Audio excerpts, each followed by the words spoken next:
avez-vous appris à dire autant de conneries? 2 ans de télé. C'est du journalisme total. Et bonsoir à tous. Alors on va rester, oui, dans le même sujet. Et encore une fois, je vais être celui qui va miner le moral de tout le monde. Depuis quelques années, les mouvements MeToo se font entendre dans tous les corps de métier. Et s'il y en a un qui a mis longtemps pour éclore, c'est celui MeToo politique. Alors le 15 novembre dernier, 285 femmes du monde politique signent une tribune dans Le Monde appelant à écarter les agresseurs sexuels de ce monde politique. Cette tribune nous rappelle tout de même qu'aujourd'hui, en 2021, dans un pays comme la France, on a 3 candidats à la présidentielle qui sont accusés d'agression sexuelle. Dans la tribune, ils ne sont pas nommés. Ici, moi, je m'en fous, je name drop ces gros porcs sans sourciller. Alors nous avons donc François Asselineau, Jean Lassalle et ce gros raciste de Zemmour. N'oublions pas au passage Darmanin qui est au gouvernement, qui, rappelons-le, on ne doit pas le traiter de sale violeur. De quoi? On On ne doit pas le traiter de sale violeur. On n'a pas le droit de dire Darmanin sale violeur. Nous n'avons pas le droit. Très bien, nous ne le dirons pas alors. Et Darmanin, qui n'est pas le seul ministre de Macron à être visé par des accusations de viol et d'agression sexuelle, la semaine passée, France 2 a diffusé un épisode d'Envoyé spécial intitulé « Nicolas Hulot, des femmes accusent ». Un travail mené de façon merveilleuse. On y suit le récit de 5 femmes qui osent prendre la parole contre l'ancien numéro 3 du gouvernement. J'en profite d'ailleurs pour remercier les équipes d'Envoyé spécial pour le travail qu'elles fournissent sur toutes les enquêtes et me redonnent un peu foi dans le journalisme, et notamment celle-ci qui a été effectuée sur plus de 4 ans.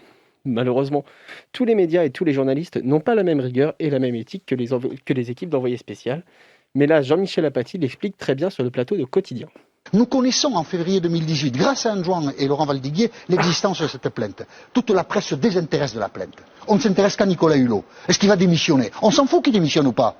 Qui a porté plainte? Pourquoi? Quelle est l'histoire? Et qu'est-ce qui s'est passé? Ça n'a pas intéressé les journalistes. Pourquoi d'après vous? Jean-Jacques Bourdin a fait une interview de Nicolas Hulot qui est scandaleuse de ce point de vue. Vous souffrez, monsieur Hulot? Oui, d'accord, mais celle qui a porté plainte, elle souffre. Ça n'a pas intéressé à Bourdin. Pourquoi? Parce que, d'une certaine manière... Est-ce que vous pensez que ça fait partie de cet écosystème? Non, ça fait partie d'une culture masculine qui est dominante.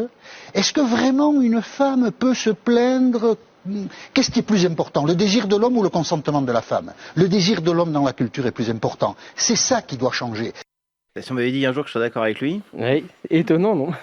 Et encore une fois, on en revient à la culture du viol, à l'importance qu'ont les médias dans ces affaires et le silence qui règne dans le monde politique. Nicolas Hulot, dont les agissements avec les femmes étaient connus en interne, a pu se hisser dans les plus hautes sphères du pouvoir, et lorsque ces accusations ont été rendues publiques, tout le gouvernement s'est dressé comme un seul homme pour défendre celui qui aurait dû être viré dans la minute. La secrétaire d'État à l'égalité femmes-hommes de l'époque, Marlène Schiappa, ira même jusqu'à écrire un plaidoyer dans la presse pour défendre un homme qu'elle qualifie d'homme charmant et respectueux qui porte un combat majeur pour la planète. C'est quand même fou, ça. Tous les violeurs sont des gens hyper charmants. Ce sac à merde de Hulot mériterait d'être condamné. Malheureusement, il y a prescription pour ces actes. D'ailleurs, il faudrait arrêter avec ça, la prescription pour les actes de violence sexuelle. Parce que les traumatismes, eux, ils disparaissent pas après 10 ans comme par magie. C'est pas un acte banal de violer quelqu'un. Alors il faudrait arrêter la prescription pour ces actes. Et sur ces paroles, je vais m'arrêter là. Prenez soin de vous et de votre entourage. Faites attention aux sales violeurs, aux politiques, aux médias, aux flics. Et je vous dis à la semaine prochaine où j'essaierai d'être plus joyeux, je vous le promets.